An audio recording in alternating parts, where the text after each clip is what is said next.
बच्चों, online school से आप मुकम्मल तालीम हासिल करके बोर्ड का इम्तिहान बराए जमात नहमोदहम बेहतर तौर पर पास कर सकते हैं। आप अपनी उम्र और तालीम के मुताबिक मज़ीद तालीम हासिल करें। वालिदैन से फ़ोन या कंप्यूटर पर हमारी वीडियोज़ के ज़रिए तालीम हासिल करने की दरख्वास्त करें। रोज़ाना 1 से 2 घंटे ऑनलाइन पढ़ाई करें और जब आप स्कूल जाएंगे तो आपको मज़ीद किसी मदद की ज़रूरत नहीं होगी। इस तरह पढ़ाई करके आप अपना वक्त और वालिदैन के अखराजात में बचत कर सकते हैं। ऑनलाइन स्कूल की कोई फ़ीस नहीं है। जूम पर भी क्लासेस का फ़ायदा उठा सकेंगे। हर क्लास और हर मज़मून की मुकम्मल तालीमी वीडियोज़ मौजूद हैं। अजीज तलबा और तालबात, फ़रूक फाउंडेशन ऑनलाइन स्कूल के ज़रिए यकसा नसाब के मुताबिक तालीम हासिल करें। अगर हमारी वीडियोस पसंद आएँ तो चैनल को सब्सक्राइब करें और दोस्तों के साथ शेयर करें और बेल आइकन को लाजमी दबाएं ताकि आइंदा आने वाली तालीमी वीडियोस आप हासिल कर सकें। अस्सलाम वालेकुम क्लास। तो आप लोगों ने देखा कि हमने अपनी लास्ट वीडियो में एक्सरसाइज 6.1 स्टार्ट की और फिर उसके जो फर्स्ट 5 पार्ट्स हैं वो एक जैसे थे, तो उनमें से मैंने एक पार्ट आपको करवाया। अब मैं आपके साथ जो पार्ट शेयर करूंगा वो होंगे 6 से 9 तक, जितने ये 4 पार्ट्स हैं हमारे पास। ठीक है, क्वेश्चन नंबर 6, 7, 8 एंड 9। सो इनको हम लोग आज देखेंगे। इनमें से भी एक पार्ट मैं आपके साथ शेयर करूंगा, बाकी जितने भी हैं रिमेनिंग वो आप खुद अंडरस्टैंड कर लेंगे इंशाल्लाह इसको समझने के बाद और इजीली कर सकेंगे। सो एक्सरसाइज आपकी है 6.1 और आपका जो क्वेश्चन है वो भी है 1 और इसका क्वेश्चन नंबर जो है आपका, जो आपके साथ में शेयर करूंगा वो होगा ठीक है 9। लास्ट पार्ट में आपके साथ शेयर कर देता हूँ 9, क्वेश्चन नंबर 9। सो देखिएगा, इसमें आपके सामने लिखा गया है इन अ मैथ टेस्ट, मैथ्स के टेस्ट में जारा, मोना एंड कोमल, ये 3 स्टूडेंट्स के नाम हैं। एक जारा है, एक मोना है और एक कोमल है। ठीक है, got marks in the ratio as given below, और उन्होंने जो नंबर्स लिए हैं उनकी रेशियो जो है वो नीचे आपके सामने गिवन है। जारा टू मोना जो है वो है 4:5, मुन्ना टू कोमल जो है वो है 4:3। Find continued ratio of marks obtained by Zara, Mona and Komal. So देखें कि आपने कंटिन्यूड रेशियो जो है वो फाइंड आउट करनी है किसकी, जारा, मोना और कोमल की। ठीक है, सो सबसे पहले तो हम लोग गिवन डेटा लिख लेते हैं। ठीक है, द रेशियोज आर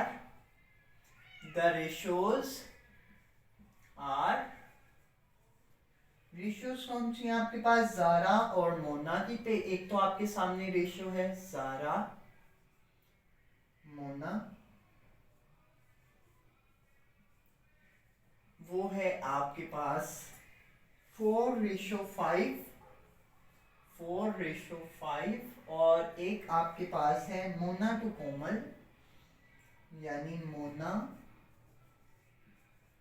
रेशियो कोमल।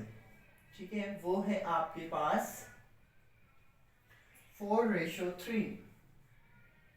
अब आपने फाइंड आउट क्या करना है वो आपके सामने लिखा है, find continued ratio of marks obtained by Zara, Mona and Komal, जो लास्ट लाइन क्वेश्चन में लिखी गई है। ठीक है, सो ये आपने फाइंड आउट करना है क्या चीज, जारा, मोना और कोमल की रेशियो, कंटिन्यूड रेशियो कोमल, ये आपने जो है वो फाइंड आउट करनी है। ठीक है, सो आप देखें इन दोनों जो है रेशोज में, ये जो दोनों रेशो हैं इनमें कॉमन जो है वो कौन सा नेम है, देखें जारा और मोना और नीचे मोना और कोमल, यानी कि कॉमन जो नाम है दोनों में वो है मोना। ठीक है, मोना जो नाम है वो दोनों में कॉमन है। सो ये दरमियान में आ जाएगा और बाकी 2 साइड पे आ जाएंगे। ठीक है, सो हम लोग लिखेंगे सबसे पहला नाम जारा है तो आप लिखेंगे जारा। ठीक, सेकंड नेम देखें कॉमन वाला जो हम लिखते हैं वो होगा मोना, और थर्ड वन देखिएगा रह गया हमारे पास कोमल, तो कोमल हम लिख देंगे। और आपके क्वेश्चन के मुताबिक इनके दरमियान हमने कंटीन्यूड रेशियो निकालनी है, तो उसका साइन लगा देंगे रेशियो का। अब देखिए कि जो पहली है उसकी पहली वैल्यू है, जो बाद में है उसकी बाद वाली वैल्यू है, सेम एज इट इज। इसमें मोना का 4 है, कोमल का 3 है, और जारा का 4 है और मोना का 5 है यहाँ पे, ठीक है। सो ये हम लोग सबसे पहले है 4:5 जारा और मोना की, जारा और मोना ये हैं, तो इनके नीचे हम लिखेंगे जारा का 4 है, 4 लिख देंगे। मोना का सेकंड पे है तो सेकंड वैल्यू 5 है, तो 5 लिखते हैं मोना के पास, और इनके दरमियान रेशियो साइन लगा दें। नेक्स्ट देखिएगा, नेक्स्ट है मोना और कोमल, ठीक है। मोना का 4 है हमारे पास मार्क्स हैं, और कोमल के 3 मार्क्स हैं। तो ये चूंकि सेकंड रेशियो है तो हम इसके नीचे आएंगे, तो देखेंगे यहाँ पे आ जाएगा 4 और कोमल के 3 है तो 3 आ जाएगा, ठीक है, और इनके दरमियान रेशियो आ जाएगी, ठीक। अब देखिएगा कि इनको हमने किस तरीके से कंटिन्यूड रेशियो फाइंड आउट करनी है। सो उसका तरीका ये है कि आप क्या कर लेंगे, आप जारा की जो रेशियो है उसको फाइंड आउट करने के लिए जो मोना के सेकंड पे आपके पास नंबर है उसके साथ मल्टीप्लाई करेंगे, यानी इन दोनों को आपस में मल्टीप्लाई करेंगे, तो 4 4 16 यानी 16 आ जाएगा आपके पास, ठीक है। ये आ गया हमारे पास जारा के, ठीक। अब हमने मोना का फाइंड आउट करना है, तो 4 को 5 से मल्टीप्लाई कर देंगे, तो 4 5 होता है 20, ठीक है, नीचे वाली वैल्यू को ऊपर वाली वैल्यू के साथ। अब देखिएगा नेक्स्ट हम लोग क्या करते हैं, अब हमने कोमल का जब फाइंड आउट करना होगा तो हम इस 5 को इस 3 के साथ मल्टीप्लाई करेंगे, तो 5 3 15, तो कोमल का आ जाएगा 15। ये कंटिन्यूड रेशियो हमने फाइंड आउट कर ली, रेशियो साइन इसके दरमियान आ जाएगा। अब देखेंगे हमारे पास जारा, मोना और कोमल की रेशियो आ चुकी है। सो आप नीचे इसके करेंगे हेंस जारा, मोना, कोमल, जारा रेशियो मोना, रेशियो कोमल, क्या है ये आपके पास 16 रेशियो 20 रेशियो 15, ठीक है। ये आप इसके आगे ही करेंगे, इक्वल के स्पेस कम है इसलिए मैंने यहां पे कर दिया, ठीक है। 16 रेशियो 20 रेशियो 15।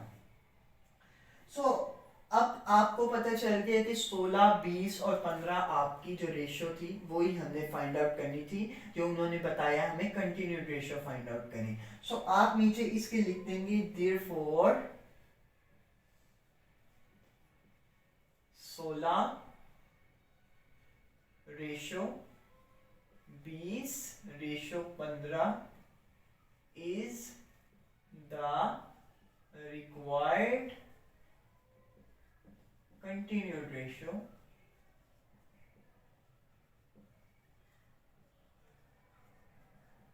ठीक। ये कुछ सवाल था इस तरीके का, तो मैंने सोचा कि ये वाला आपको एक अलग से पार्ट करवा दिया जाए, ठीक है। सिमिलरली अगर आप देखें क्वेश्चन नंबर 7 को, तो उसमें देखें Ahmed and Irfan got a profit in a business in the ratio of 5:4। So देखिएगा कि पहले आपके पास क्या लिखा हुआ है अहमद, तो जो पहली वैल्यू है ना वो अहमद की होगी, ठीक है। सो इसका मैं आपको बता देता हूं कि किस तरीके से आप करेंगे। अहमद रेशियो इरफान इक्वल लगाएंगे, और आगे इनके देखिए 5:4 लिखा है तो आप लिखेंगे 5:4। देखेंगे वही चीज बन गई जो ये वाला क्वेश्चन, ये इस तरीके से। इसी तरीके से सेकंड में देखें Irfan and Wasim got a profit in the ratio of 8 and 9, तो आप लिखेंगे इरफान रेशियो वसीम इक्वल्स 8:9। ठीक, इस तरीके से आप करेंगे, बाकी सेम एज इट इज आप क्वेश्चन को सॉल्व करेंगे उसमें भी। ठीक है, सो ये था क्वेश्चन जो कि मैंने आपके साथ डिस्कस किया और आपको मजीद भी बता दिया, ठीक है, कि किस तरीके से आप इन्हें फाइंड आउट करेंगे। ठीक, बाकी के क्वेश्चन नंबर 6, 7, 8 ये आप खुद करेंगे, ये आपका होमवर्क होगा। ठीक है, सो ये जो था ये क्वेश्चन नंबर 7 का मैंने आपको बता दिया कि क्वेश्चन नंबर 7 में इस तरह होगा, और क्वेश्चन नंबर 6 भी सिमिलर इसके ही है, क्वेश्चन नंबर 8 भी इसी के सिमिलर है। ठीक है, सो ये था क्वेश्चन नंबर 9 आपके सामने। सो सबसे पहले आप क्वेश्चन 9 में ये करेंगे और उसके बाद ये वाला पार्ट करेंगे, ये क्वेश्चन नंबर 7 के बारे में मैंने आपको बताया। ठीक है, सो अब हम लोग स्टार्ट करते हैं अपनी एक्सरसाइज 6.2। ठीक है, सो देखिएगा अपनी एक्सरसाइज 6.2, और उससे पहले आप अपनी बुक का पेज नंबर 79 जो है उसे ओपन करेंगे। ठीक है, सो पेज नंबर 79, इसमें आप देखिएगा कि आपके सामने प्रोपोर्शन लिखा गया है। ठीक है, प्रोपोर्शन जो होता है ये देखें कि आपके पास जब 4 क्वांटिटीज हैं, सो ए, बी, सी और डी, तो प्रोपोर्शन में A ratio B equal C ratio D, और प्रोपोर्शन में क्या होता है कि आपके पास मीन्स वैल्यूज होती हैं और एक्सट्रीम वैल्यूज होती हैं। ठीक है, अब मीन्स क्या होती हैं और एक्सट्रीम क्या होती हैं? सो जो आपकी वैल्यूज इन 4 क्वांटिटीज में, ठीक है, आपकी जो 2 वैल्यूज दरमियान में मौजूद होती हैं, जैसे कि B और C जो है वो A और D के दरमियान में मौजूद है, सो इन 2 क्वांटिटीज को आप क्या कह देते हैं? मीन्स कह देते हैं। They are the means. ठीक है, ये मीन्स हैं। और जबकि ये जो 2 लास्ट में मौजूद होती हैं क्वांटिटीज, जैसे कि ये इसमें A है और D है, सो ये जो 2 क्वांटिटीज हैं ये आपकी होती हैं एक्सट्रीम्स, इन्हें आप क्या कह देते हैं? एक्सट्रीम्स। ठीक है, सो 2 आपकी क्वांटिटीज मीन्स होती हैं जो दरमियान में होती हैं, और 2 एक्सट्रीम्स होती हैं। और एक और बात आप जहन में रखिएगा कि आपके सामने एक होता है डायरेक्ट प्रोपोर्शन और एक होता है इनडायरेक्ट प्रोपोर्शन। ठीक है, डायरेक्ट प्रोपोर्शन और इनडायरेक्ट प्रोपोर्शन, इन दोनों में फर्क देख लेते हैं। प्रोपोर्शन और एक है आपके सामने इनडायरेक्ट प्रोपोर्शन। इनडायरेक्ट प्रोपोर्शन, ठीक है, ये आप लिखें। ठीक है, इनडायरेक्ट प्रोपोर्शन और डायरेक्ट प्रोपोर्शन। अब देखिएगा कि डायरेक्ट प्रोपोर्शन क्या होता है और इनडायरेक्ट प्रोपोर्शन क्या होता है। ठीक है, सो आपके सामने इस टाइम आप देखिएगा बुलेट्स जो हैं प्रोपोर्शन में वो लगाए गए हैं। सो इसमें देखिएगा रिलेशनशिप, यानी कि नीचे से थर्ड बुलेट जो है आपका, उसमें आपके सामने लिखा गया है a relationship in which one quantity increases. यहाँ पे मैं आपको बता रहा हूँ 79 पेज है आपका, और ये जो थर्ड लास्ट जो बुलेट है इसको आप पढ़िएगा, ये डायरेक्ट प्रोपोर्शन है और इसके नीचे इनवर्स प्रोपोर्शन है। ठीक है, यानी इनडायरेक्ट इनवर्स, सो इनवर्स ही लिखें यहाँ पे, इनवर्स प्रोपोर्शन। ठीक है, इनवर्स। ओके, सो देखिएगा डायरेक्ट प्रोपोर्शन की definition, a relationship in which one quantity increases और decreases in the same proportion by increasing or decreasing the other quantity is called the direct proportion। और indirect proportion को देखिएगा, a relationship in which one quantity increases in the same proportion by decreasing the other quantity and vice versa is called inverse proportion। so direct proportion को समझ लीजिए कि direct proportion क्या होता है। डायरेक्ट प्रोपोर्शन ये होता है कि अगर आपके पास एक वैल्यू दिया गया है, एक बंदा है ए और एक है बी। ठीक है, एक पर्सन ए है एक पर्सन बी है। ठीक है, अब देखिएगा कि ये आप कह सकते एक वैल्यू ए है एक बी है, ठीक है। यानी कि अगर ए बढ़े तो बी भी उसी के साथ बढ़ रहा हो तो ये डायरेक्ट प्रोपोर्शन होगी, ठीक है। जैसे कि आप इसकी मिसाल दे सकते हैं कि आपके पास एक बंदा है जो कि 5 दिन में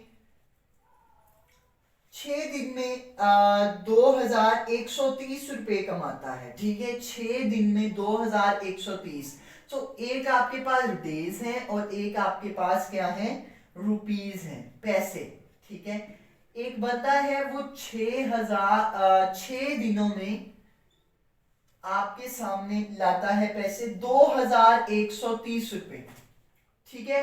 अब देखिएगा कि वही बंदा 26 दिन में आपके सामने लाता है 9230 रुपए, ठीक है। 26 दिन में 9230 रुपए लाता है। सो देखिए कि जैसे ही दिन जो है वो बढ़े, दिन बढ़े 6 से 26 हो गए, यानी दिन बढ़ गए ना आपके, और आपकी जो वैल्यू है, अमाउंट है, रुपीज है, वो भी इंक्रीज कर रहे हैं। 6 दिन थे तो आप कमाते थे 2130, दिन बढ़े 26 हो गए, और आपकी जो रुपीज है यानी कि आपकी जो इनकम है, जो आपकी अर्निंग है, वो भी बढ़ गई, 2130 से 9230 पे चली गई। सो यानी दिन के इंक्रीज होने से आपके पैसे बढ़ रहे हैं। सो यानी एक क्वांटिटी इंक्रीज हो रही है तो उसकी वजह से दूसरी क्वांटिटी भी इंक्रीज हो रही है। सो इसको हम लोग क्या कह देंगे, डायरेक्ट प्रोपोर्शन कह देंगे, ठीक है।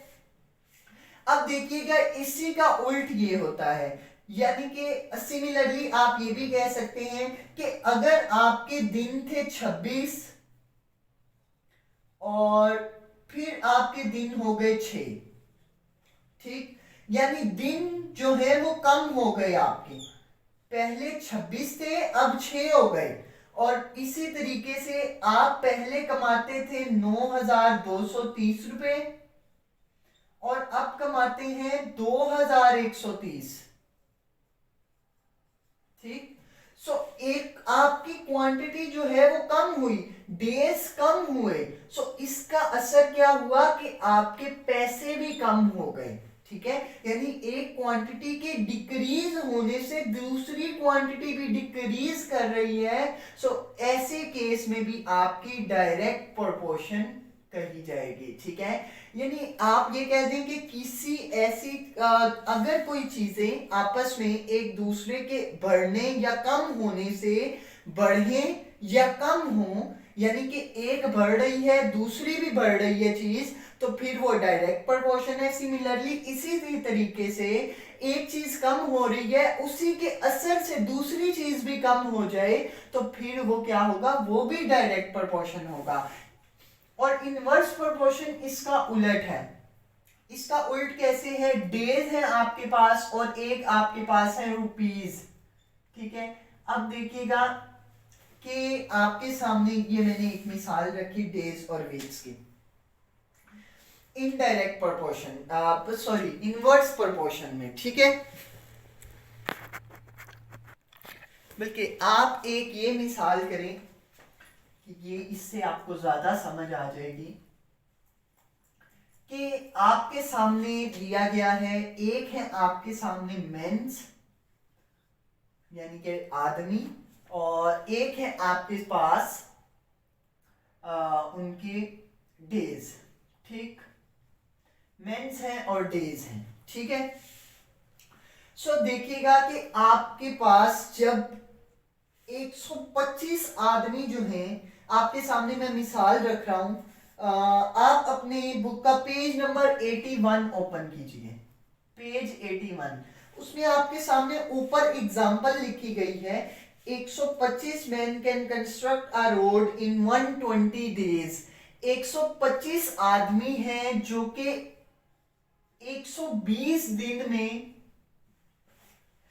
सड़क को बनाते हैं, ठीक है, बना सकते हैं, ठीक है। How many man can do the same work in 100 days। वो कहता है कि 100 आदमी इस काम को कितने दिनों में कंप्लीट कर लेंगे। ठीक है, 125 आदमी 120 दिन में कर रहे हैं काम। ठीक है, तो अब वो कहता है sorry 100 days, how many man can do the same work in 100 days।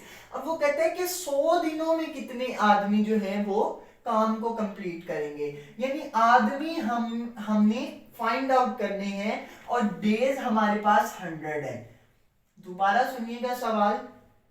125 आदमी हैं जो कि 120 दिन में सड़क को बना सकते हैं। उसका सवाल ये है कि अगर दिन कम कर दिए जाए, 100 कर दिए जाए, ठीक है, तो कितने आदमी जो हैं इस काम को कंप्लीट कर सकेंगे, सड़क बना सकेंगे। ठीक है, 100 दिनों में। ठीक है, सो पहले 120 दिन में 125 आदमी बना सकते थे, और अब वो कहता है कि डेज में कम कर देता हूं, डेज 100 कर देता हूं, तो कितने आदमी जो है इस सड़क को बना देंगे। ठीक है, 100 दिनों में। सो आपके सामने एक होगा, इसमें आपके साथ दो चीजें मैं शेयर कर देता हूं। एक होगा यूनिटरी मेथड, आपके साथ जो शेयर होगा। यूनिटरी मेथड क्या होता है? यूनिटरी मेथड होता है कि जब आप अपने सिंगल डे की आप वो कहते हैं इनकम निकाल लेते हैं, या सिंगल मैन निकालते हैं आप, जो भी है 1 डे जो है उसमें आप कितना काम कर सकते हैं। यानी आप किसी भी सेंस में आप कह लें कि एक दिन की आप आमदनी कह लें, एक दिन का, यानी अगर महीने की चीज आपके पास गिवन है तो आपने एक दिन का हिसाब लगाना है। ये यूनिटरी मेथड आप कहते हैं इसे। ठीक है, सो अब देखिएगा कि 125 आदमी 120 दिन में सड़क को बनाते हैं। सो 125 ज़रब 120, ठीक है, 120 दिन है और 125 आपके साथ क्या है, आदमी है। ठीक है, सो देखिएगा कि हम लोग क्या निकालने जा रहे हैं। हम लोग निकालने जा रहे हैं कि 100 डेज में कितने मेंस इसको वो कर लेंगे। ठीक है, ये है एक दिन की। ठीक है, जैसे आप कहते हैं कि एक दिन में कितने आदमी इस काम को कंप्लीट कर सकेंगे। ठीक है, ये वो हिसाब हम करने जा रहे हैं। पहले यूनिटरी मेथड करेंगे। हम देखना चाहते हैं कि एक आदमी एक दिन में कितने आदमी इस काम को कंप्लीट कर सकेंगे। ठीक है, ये था 120 के लिहाज से 125 आदमी जो हैं वो काम कर रहे थे 120 दिन में इस रोड को कंस्ट्रक्ट करने के लिए। सेम एज इट इज हम लोग निकालने जा रहे हैं कि एक दिन में कितने आदमी इस काम को सर अंजाम देंगे। सो मैं 125 को 20 से ज़रब दे दूंगा तो मेरे पास इसका आंसर आ जाएगा। ठीक है, सो हम लोग अगर इसको करना चाहें तो हमारे सामने आ जाएगा 120 ज़रब 125, 125। सो हमारे पास आ गया 15,000 इसका आंसर आया है। ठीक, अब देखिएगा कि 100 जो है डेज में आप ये 1 डे का हमने निकाल लिया। अब में हमने 100 डेज का निकालना है। ठीक है, 100 डेज जो है उसमें कितने आदमी इस काम को सर अंजाम देंगे। सो आप क्या करेंगे, 100 डेज का निकालने के लिए 125 ज़रब 120, ये जो हमने किया, इसको डिवाइड कर देंगे 100 पे। सो आपके सामने आंसर क्या आएगा अगर हम लोग डिवाइड कर दें, डिवाइडेड बाय 100। सो आ गया हमारे पास इसका आंसर 150 मेंस। अब देखिएगा कि ये हमने क्या किया, यूनिटरी मेथड। सबसे पहले हमने एक दिन का निकाला कि कितने आदमी एक दिन में इसको कर सकते हैं, बना सकते हैं इस सड़क को। फिर हमने निकाला कि 100 दिन में कितने आदमी, अब हम 100 दिन का निकाल सकते हैं, इसको डिवाइड कर दिया हमने 100 पे। ठीक है, सो 150 जो बंदे हैं वो 100 दिन में इस काम को सर अंजाम देंगे। सो देखिए कि यहाँ पे अगर मैं लिखूं 150 जो हमारा आंसर आया है, सो देखिए आदमी बढ़े, ठीक है, और दिन कम हो गए। पहले 125 आदमी थे तो डेज थे 120। सिमिलरली 150 आदमी हो गए और 100 डेज हैं, यानी एक चीज आपकी बढ़ गई। आदमी 125 से 150 हो गए, बढ़ गए, लेकिन डेज देखिए 120 से 100 हो गए, कम हो गए। डेज आपके कम हो गए, आदमी बढ़ गए। सो देखिए एक चीज के बढ़ने से दूसरी चीज कम हो तो वो आपका इनवर्स प्रोपोर्शन होगा, ठीक है। सिमिलरली आप ये भी कह सकते हैं कि एक चीज के कम होने से दूसरी चीज बढ़ जाए तो फिर भी वो आपका इनवर्स प्रोपोर्शन होगा, ठीक है। सो होप सो कि इसकी आपको समझ आई हो। अब हम लोग अपना एक्सरसाइज को स्टार्ट करते हैं ताकि हमें इसकी बेहतर तौर पे समझ आ जाए, ठीक है, और उसमें आपके कॉन्सेप्ट्स क्लियर हो जाएंगे, ठीक है। सबसे पहले तो अपनी एक्सरसाइज को हम स्टार्ट कर लेते हैं। एक्सरसाइज 6.2 है। 6.2 इसका जो फर्स्ट क्वेश्चन है, क्वेश्चन नंबर 1, उसमें देखिएगा कि आपके सामने है find the values of m in the following proportion, ठीक है। आपने नीचे दिए गए प्रोपोर्शन में m की वैल्यू जो है वो फाइंड आउट करनी है, ठीक है। सो m की वैल्यू फाइंड आउट करने के लिए आपके सामने मैं करता हूं क्वेश्चन नंबर 2 और क्वेश्चन नंबर 5। क्वेश्चन नंबर 2 एक हम करेंगे जो कि है m/5 इक्वल है ये हमारे 3/10 के, ठीक। और एक आपके सामने है क्वेश्चन नंबर 5। सो फिफ्थ वाला पार्ट देखिए 0.21 है, रेशियो 6.3 है, 21 है, रेशियो 6.3 है, इक्वल है कि हमारे पास 0.06 रेशियो n के, 0.06 रेशियो n, ये इसके इक्वल है। इसके लिए आपके सामने मैंने बताया कि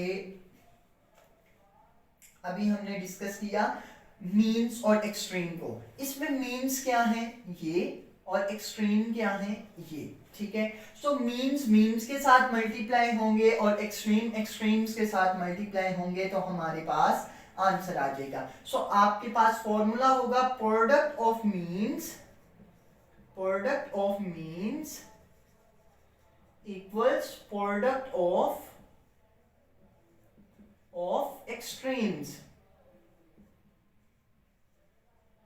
ठीक है। Product of mean equal product of extreme, ठीक है, ये आपके पास फॉर्मूला है। प्रोडक्ट ऑफ मीन क्या होगा, मीन्स के है 5 और 3, तो 5 और 3, प्रोडक्ट का मतलब होता है मल्टीप्लाई, ठीक है। 5 और 3 को मल्टीप्लाई करें तो 5 3 15 आता है, इक्वल है, इक्वल लगाएंगे। प्रोडक्ट ऑफ एक्सट्रीम्स है m और 10, 10 और m को मल्टीप्लाई करें तो हमारे पास आ जाएगा 10m, ठीक है। अब देखिए हमने क्या फाइंड आउट करना है, m की वैल्यू फाइंड आउट करनी है, जो क्वेश्चन में लिखा गया है find the value of m in the following proportion. तो प्रोपोर्शन ये और m को फाइंड आउट करेंगे। m आप इधर ही आप इस तरीके से लिखें 10m इक्वल्स 15, तरतीब कर दिया आपने। फिर आप m को इधर ही रहने दें। अब देखें कि ये 10m के साथ मल्टीप्लाई हो रहा है, अब ये डिवाइड हो जाएगा दूसरी तरफ जाके इक्वल के, ठीक है, डिवाइड हो गया। तो 15 जब डिवाइड करेंगे हम लोग 15 को 10 पे, तो आपके पास क्या आंसर आएगा, आपके पास आंसर आ जाएगा 1.5, ठीक। m आपके पास आ जाएगा 1.5, ठीक है। आप करके भी देख सकते हैं 15 और 10 को।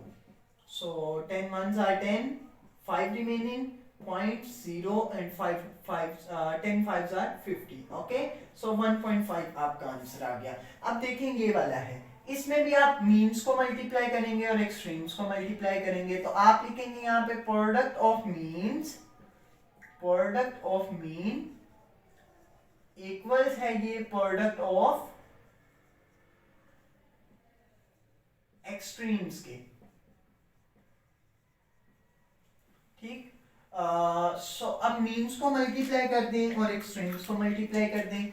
मीन्स है आपके पास 6.3 और 0.06, सो इनको जब आपने मल्टीप्लाई किया तो क्या आएगा आपके पास आंसर? पहले आप अगर ये लिख भी लेना तो ज्यादा बेटर रहेगा। 6.3 इंटू 0.06 इक्वल है, यहाँ पे भी आप लिखिएगा 5 मल्टीप्लाई बाय 3, इधर 5 मल्टीप्लाई बाय 3 इक्वल है m इंटू 10, ठीक है। और यहाँ पे 6.3 इंटू 0.06 मीन्स, और एक्सट्रीम्स ये हैं 0.21 और m, सो आप एक्सट्रीम्स प्रोडक्ट ऑफ एक्सट्रीम के नीचे लिखें 0.21 मल्टीप्लाई बाय m, ठीक है। अब आप मल्टीप्लाई कर दें इन्हें आपस में, सो मल्टीप्लाई कर लेते हैं। 6.3 मल्टीप्लाई बाय 0.06,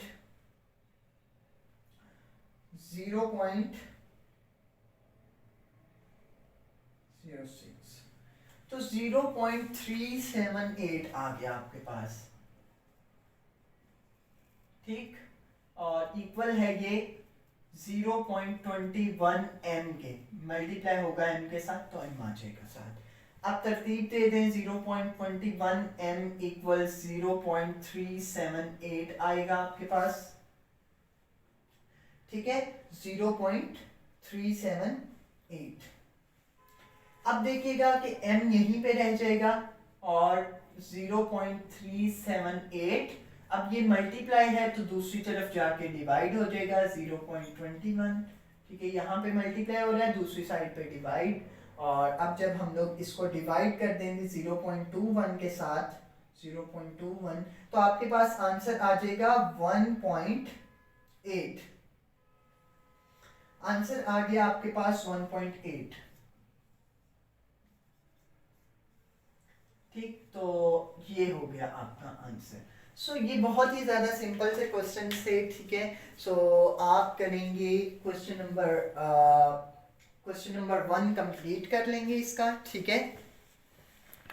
और बाकी के जो रिमेनिंग पार्ट्स हैं वो हम लोग इंशाल्लाह नेक्स्ट वीडियो में करते हैं, ठीक है। सो ये तो हमने आज कर लिया क्वेश्चन नंबर 1 तक, ठीक है। क्वेश्चन नंबर 1 के जितने रिमेनिंग पार्ट्स हैं वो बाकी आप खुद करेंगे। सो अगर कोई मिस्टेक हो जाए तो काइंडली उसे करेक्ट कर लें, क्योंकि परफेक्ट सिर्फ अल्लाह ताला की ज़ात है, या आप सल्लल्लाहु अलैहि वसल्लम जो हमारे रोल मॉडल हैं। सो मिलते हैं नेक्स्ट वीडियो में इंशाल्लाह with a new question. So take care and अल्लाह हाफिज़।